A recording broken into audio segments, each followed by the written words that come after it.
If you're taking any sort of aerial video with the DJI Inspire 1, by default the gimbal wheel speed is set at 100%, and you can see there that the motion is really quick and somewhat abrupt, not too appealing to the eye. Let's take a look at another flyover of the same bridge, but with the gimbal wheel speed reduced to 40%.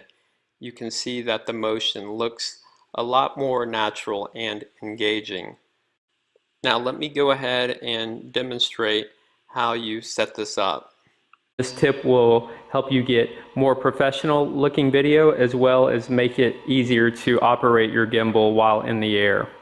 And what I'll be demonstrating is configuring your C1 and your C2 triggers on the back of your Inspire 1 transmitter. So the C1 will set up to switch between pitch and yaw on the gimbal, and then C2 will set up to reset the yaw.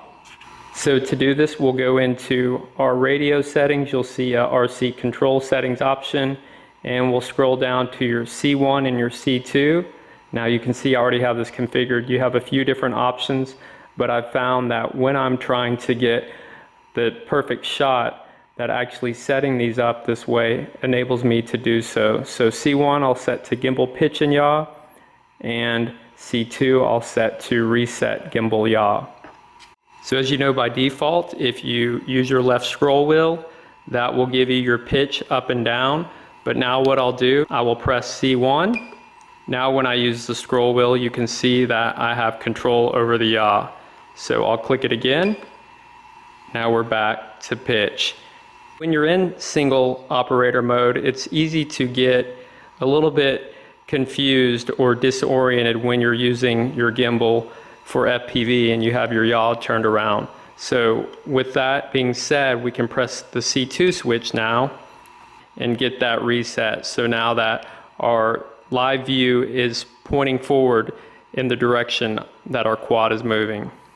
And let me leave you with one last tip that I've found incredibly useful. So we have a gimbal wheel speed setting here, and you'll know by default that it's set at 100. Now when I move that, this thing turns up and down really quick. What I've found is that around the 50 or 40 speed range is really a good setting, so I can go all the way with my scroll wheel and get a nice fluid movement, so that'll give you a pretty professional looking shot. Play around with that setting and find a speed that you like. It'll definitely add to the quality of your aerial video. Making those adjustments to your wheel speed and your C1 and C2 triggers will make all the difference in the world when you're getting aerial video. Please stay tuned for more tips and tricks on getting that perfect shot. And until next time, thanks for watching.